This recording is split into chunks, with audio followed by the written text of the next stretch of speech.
It's now been just over 6 months since I got my hands on the Fujifilm XT5, and in this video I will give you a long-term review of my thoughts on this camera, having used it for street photography, travel and making these YouTube videos. This video is also sponsored by Squarespace, but more on them later on. As always, I want to start my videos with a disclaimer to make sure that everyone is on the same page. I'm a full-time travel photographer with an inclination towards street photography, and I make YouTube videos for a living.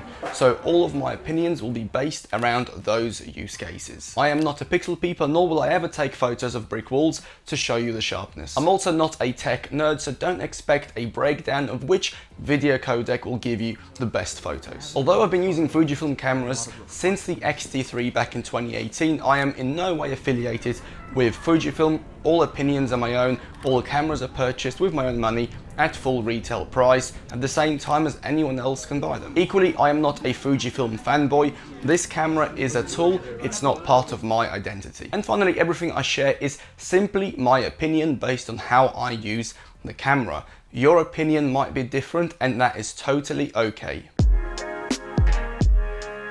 This camera generally feels a little bit cheaper than the predecessors such as the XT4 and definitely the XT3. What I mean by that is the surface finish of how the camera is painted feels like the paint's a little bit thinner, so it scratches much easier, and that is true. This camera is newer than my XH2S, yet has twice as many scratches, even though I use it less than the XH2S. Moving on to top dials and buttons, it's actually the first thing that I noticed when I got the camera, and my opinion still stands.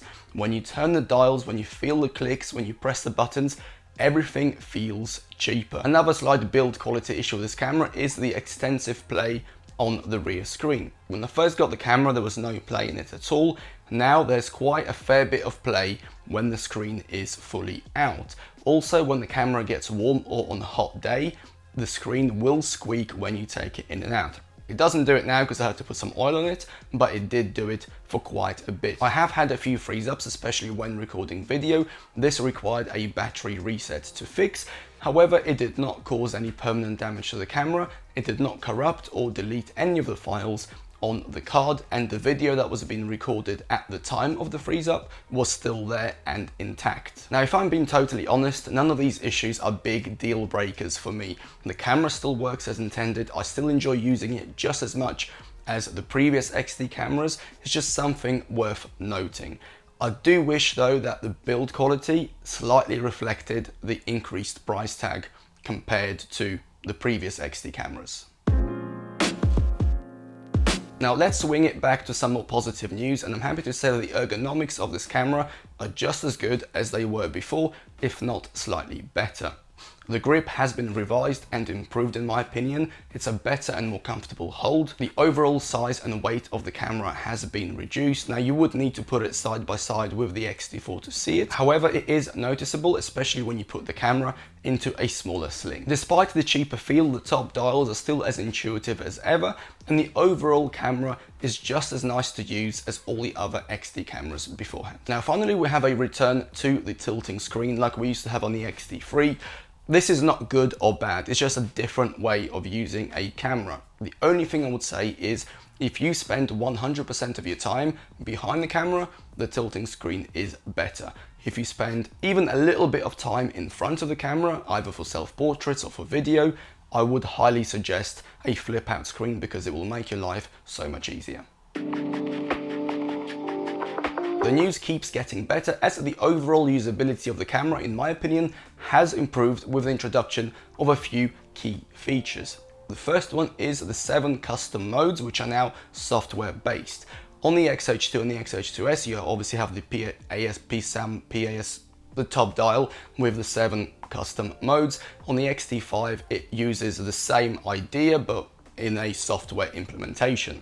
Personally, I use it for all of my film simulations. However, you can now pretty much save the entire behavior of the camera to each custom mode. Now the top dials and the original functionality of the camera, of the XT body, will always override the software settings, but it's nice to have that option. Furthermore, you can now assign a physical button to quickly trigger the C1 custom menu. So in photography, I have that set to spot metering. and single point autofocus. So I can be shooting in a wide meter and a wide autofocus for a general scene. If I see an interesting pocket of light, I can quickly press the C1 button on the other side, and straight away I am shooting for the highlights. And it's a very nice and intuitive way to shoot different environments very quickly. When it comes to video, this feature simply toggles between 25 frames a second and 50 frames a second. As for the rest of the camera, it is just like any other XT body. So if you like the previous XT cameras, you will like this as well. Finally, the IBIS is improved over the XT4. In my opinion, the biggest difference can be seen in the video. There's just less jerkiness and random sensor bouncing movements that you used to get with the XT4 and the XH1. For photography, it's good as well, but the difference, in my opinion, just wasn't as obvious as with video.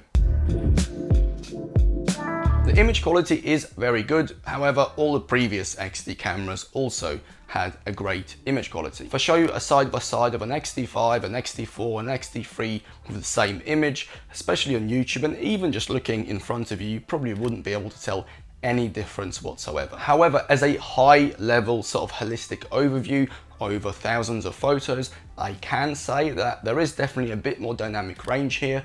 The overall tonality does seem to be more gradual and better, and the images overall have a slightly cleaner and sharper look to them and feel to them. The biggest benefit, at least for me, is the extra resolution. Now, I don't print, but I do crop a lot. And what it gives me is more freedom in terms of lens choices. So for example, I could be using this lens, which is the 18mm f1.4, and then I can crop it to 23mm and still retain good enough resolution. Equally, I can be using my 33 and then crop to a 50 and still have enough resolution, at least for most digital and even some print work as well. It just gives you more options and more flexibility when it comes to taking photos. The video quality is great, and there is definitely more dynamic range, especially when shooting in f-log2 when compared to the previous cameras. Finally, there are more options for JPEG photos. However, I'll be saving that for a separate JPEG only video. The autofocus has seen a huge improvement over the XT4. I would go as far as saying that it's actually reliable and useful, and it sticks to your face, it sticks to whatever you're tracking, and generally the hit rate is higher. Now, if you rely on autofocus, especially for video, then the XT5 is definitely a worthwhile upgrade over the XT4 if you want to stay within the XT ecosystem. However, if you do mostly photography and you currently have an XT4, I would probably keep it, because even though the autofocus for photography in the XT5 is better, it's not that much better that I would warrant an upgrade unless there are other reasons why you would want to upgrade. So to summarize, the XT5 in my opinion is a worthwhile upgrade over the XT4 and the XT3 if there are specific features that you need. In my opinion, if you want the better autofocus, if you're tired of the XT4's flip out screen and you want to go back to the XT3 style screen, and if you want a higher resolution sensor to allow you to crop more, if those three things are important, then in my opinion, it's a worthwhile upgrade. However, if they're not deal breakers for you, then the XT4 and the XT3 are still very good cameras. And finally, if it's a choice between upgrading from your XT4 or your XT3 or using that money to go on a big adventure somewhere, it's a no-brainer. Go on a big adventure somewhere, because in 10 years time you'll remember the adventure, you'll have some great photos from your adventure. You wouldn't really remember a camera that you used 10 years ago. Certainly I don't. Now, one question I keep getting all the time is when the XT5 guide will be released. I am working on it. I've just lost the light. I am working on it as we speak, and it should be out at some point this summer. And finally, if you prefer to read these videos, then do check out my blog, where I share a lot more than I do on the YouTube channel about photography, travel, all that kind of stuff. All right, that's gone. I'm going, and it's quite hot as well. All right, bye. Now it's time for a quick pause to thank the sponsor of this video, Squarespace. Squarespace is my go-to all-in-one platform for managing my portfolio, blog, and online store. With Squarespace, I can better optimize my website so that it comes up in search and I get more eyeballs on my work. The best bit is that I can actively manage it from anywhere in the world using any device.